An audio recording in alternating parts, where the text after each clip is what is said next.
घर की सारी लड़कियां मरती है। ऐसे में अगर एक बैंक मैनेजर की बेटी से शादी करेंगे तो हमारी इज्जत खराब हो जाएगी ना बेटा। बाकी तुम खुद समझदार हो।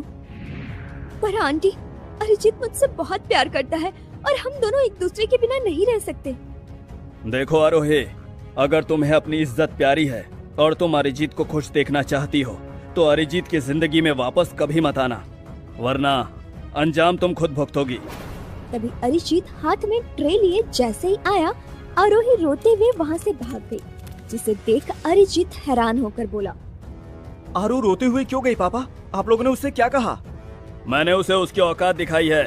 वो लड़की तुम्हारे लायक ही नहीं है। तुम आज के बाद उससे नहीं मिलोगे, समझे? ये सुनकर अरिजीत के होश उड़ गए। अरिजीत बिना एक पल गवाए जैसे ही बाहर गया तो आरोही वहाँ से जा चुकी थी।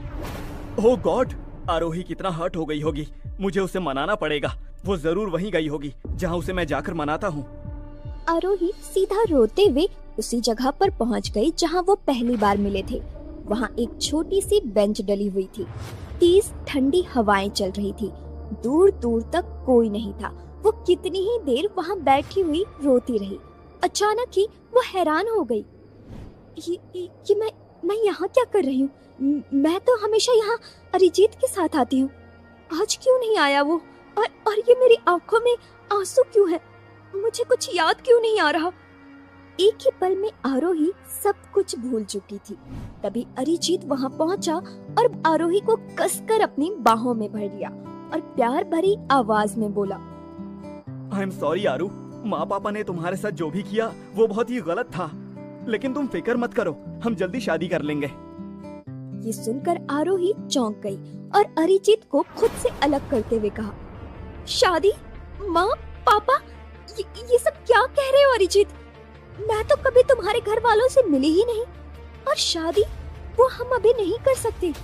मुझे अभी अपना बुटीक ऊंचाइयों पर ले जाना है। ये तुम क्या कह रही हो आरू? आई नो कि तुम बहुत हर्ट हो गई हो, पर इसका मतलब ये तो नहीं ना कि तुम मुझे ऐसे डराओगी। नहीं अरिजीत, मैं तुमसे गुस्सा नहीं हूँ, बल्कि मुझे खुद याद नहीं आ रहा कि मैं यहाँ कैसे आई। ये सुनकर अरिजीत चौंक गया, पर कुछ सोचकर वो चुप हो गया। धीरे धीरे वक्त बीतने लगा। इसी बीच अरिजीत ने कई बार आरोही से शादी करने की बात की, पर आरोही ने कुछ न कुछ बहाना बनाकर मना कर दिया। पर इस बीच अक्सर आरोही चीजें भूलने लगी थी। एक दिन अरिजीत ने आरोही को मिलने बुलाया और 3 घंटा वेट करने के बाद भी जब आरोही नहीं आई तो अरिजीत गुस्से से भरकर आरोही के घर जा पहुंचा।